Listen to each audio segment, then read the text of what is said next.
ദില്ലിയിൽ സ്ഫോടനം നടത്തിയ ഉമർ ഉൾപ്പെടെയുള്ള ഡോക്ടർമാർ പലതവണ നൂഹ് സന്ദർശിച്ചതായി അന്വേഷണ സംഘം. സ്ഫോടന സ്ഥലത്ത് നിന്ന് വെടിയുണ്ടകളും ഒഴിഞ്ഞ ഷെല്ലുകളും കണ്ടെത്തിയെന്ന് പോലീസ് വ്യക്തമാക്കി. സ്ഫോടനത്തിന് പിന്നാലെ അടച്ചിട്ട ചെങ്കോട്ട സന്ദർശകർക്കായി തുറന്നുകൊടുത്തു.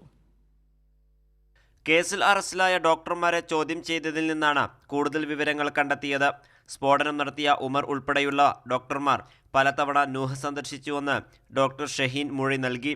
ഉമർ ബോംബ് വിദഗ്ധൻ എന്ന വിവരങ്ങളും NIAക്ക് ലഭിച്ചിട്ടുണ്ട്. ഉമർ ക്യാമ്പസിനുള്ളിൽ താമസിക്കുന്ന വീടിന് സമീപം സ്ഫോടക വസ്തുക്കൾ പരീക്ഷിക്കാൻ ലാബ് തയ്യാറാക്കിയിരുന്നു.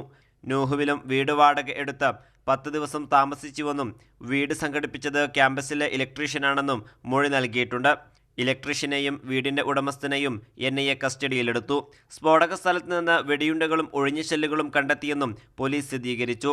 സൈന്യം ഉപയോഗിക്കുന്ന വെടിയുണ്ടകൾ പ്രതികളുടെ കയ്യിൽ എത്തിയതെങ്ങനെയെന്നും അന്വേഷിച്ചു വരികയാണ്.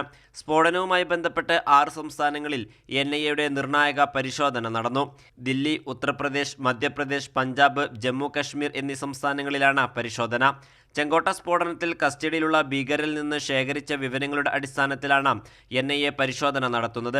അതേസമയം സ്ഫോടനത്തെ തുടർന്ന് അടച്ച ചെങ്കോട്ട സന്ദർശകർക്കായി തുറന്നുകൊടുത്തു. കനത്ത സുരക്ഷാ ക്രമീകരണങ്ങളോടെയായിരിക്കും പ്രവേശനം. കൈരളി ന്യൂസ്, ദില്ലി.